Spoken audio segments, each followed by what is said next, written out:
What's up, YouTube? This is PN Collector here. Just giving you guys a heads up on what just happened in this weekend's Anaheim Regionals. I played Qucikdraw for this event, pretty much the same thing that I played at San Jose. I didn't make any changes to the main deck. Pretty much card for card, I ran the same thing. The only difference I changed was one card in the extra deck, and I changed a little bit of the side deck. And it was a 9-round event. I ended up going 8-1 for the event. I lost was to Lightsworn because he beckoning lights for JD, Honest, and Effect Veiler. So I had to pretty much take care of each out, and by that time I just wasn't drawing anything good to get rid of everything. So other than that, I ended up getting top 4, finally getting the Qucikdraw mat, which is really what I wanted. I was happy about it, being able to get the whole Drill Warrior, Junk Destroyer, and Junk Archer on it. So I was really supportive of that. I'm glad I was able to win that mat using this deck in particular.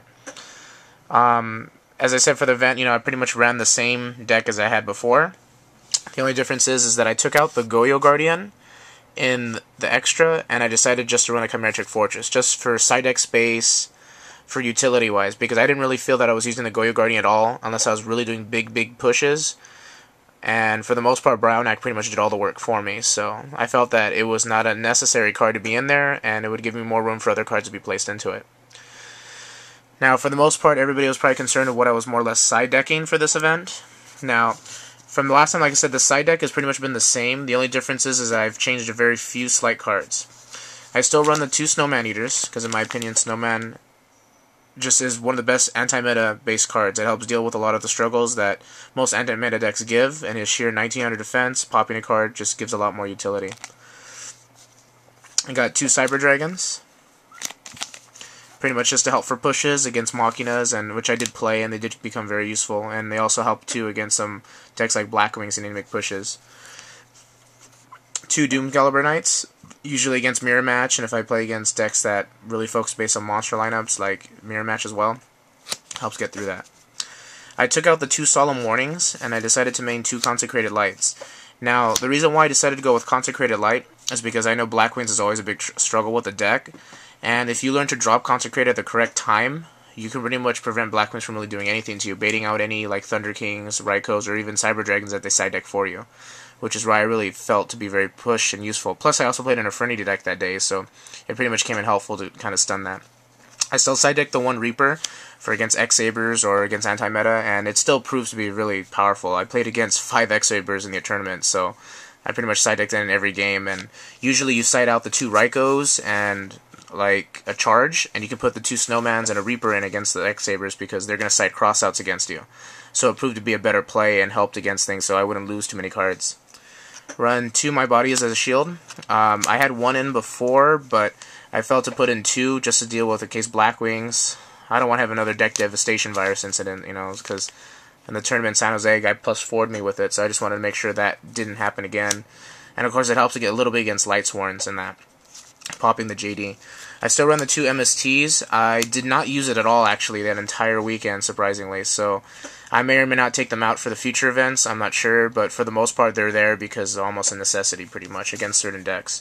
And then finally, 2 Chain Disappearance.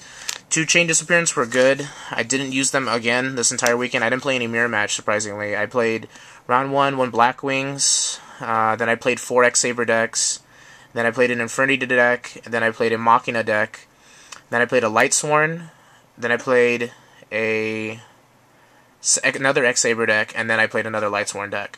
So for the most part, the deck did really well. The side deck did help a lot compared to all the other plays, and I was kind of glad that I did make the changes, especially with the Consecrateds, like I said, because it helped against Infernities.